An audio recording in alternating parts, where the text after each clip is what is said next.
Hi friends, మెంతిపిండి వేసి మాగాయ పచ్చడిని ఎలా పెట్టాలో ఈ వీడియోలో చూడండి. పచ్చడిని ఇలా కలుపుకుంటే చాలా టేస్టీగా వస్తుందండి. తప్పకుండా ట్రై చేయండి. ముందుగా మామిడికాయలు తీసుకుని శుభ్రంగా కడిగి క్లాత్తో తుడిచి పైన పొట్టు తీసుకుని చిన్న చిన్న ముక్కల్లా కట్ చేసుకోండి.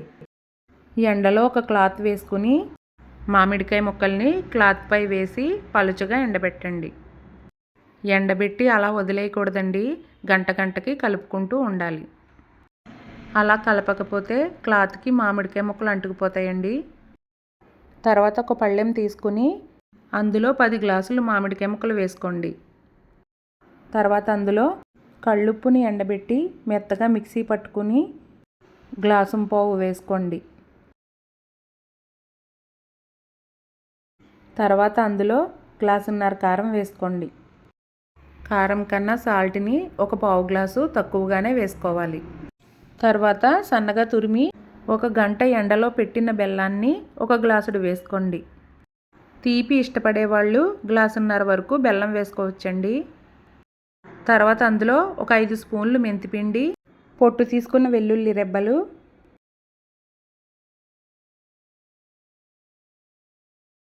ఒక స్పూన్ మెంతులు వేసుకుని వీటన్నింటినీ బాగా కలపండి. ఈ పచ్చడి 1 ఇయర్ నిల్వ ఉంటుందండి. 1 ఇయర్ కన్నా ఎక్కువ నిల్వ ఉండాలంటే మామిడికాయ ముక్కల్ని ఇంకొక అరగంట సేపు ఎండలో ఉంచి అప్పుడు పచ్చడి కలుపుకోండి.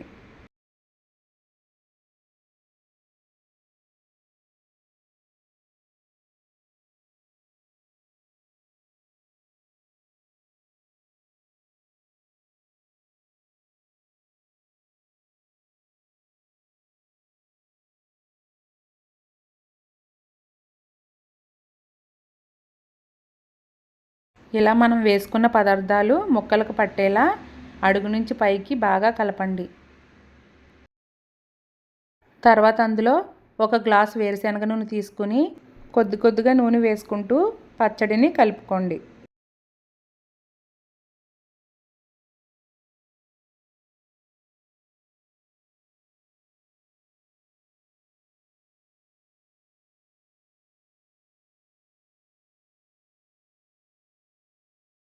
ఈ పచ్చడి కలపడానికి గ్లాసున్నర ఆయిల్ పట్టిందండి.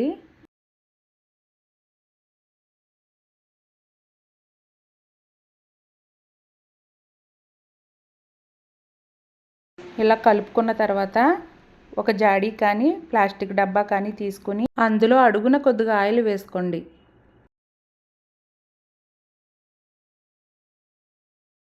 ఆయిల్ వేసుకుని చేత్తో డబ్బా అంతా ఆయిల్ని ఇలా రాయండి. తర్వాత పచ్చడిని డబ్బాలో వేసుకోండి.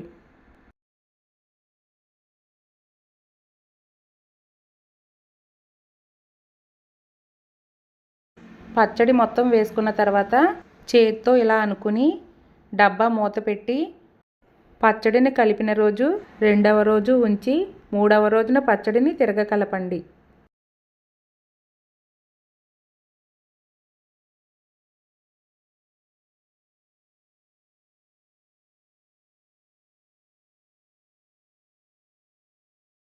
మూడవ రోజున పచ్చడిని గరిటెతో అడుగు నుంచి పైకి బాగా కలపండి.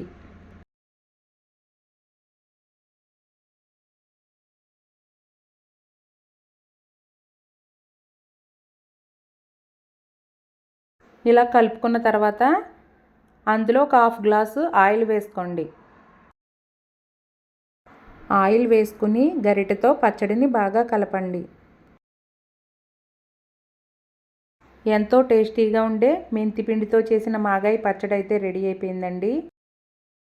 ఈ వీడియో కనుక మీకు నచ్చినట్లయితే లైక్ చేయండి, షేర్ చేయండి, సబ్స్క్రైబ్ చేయండి.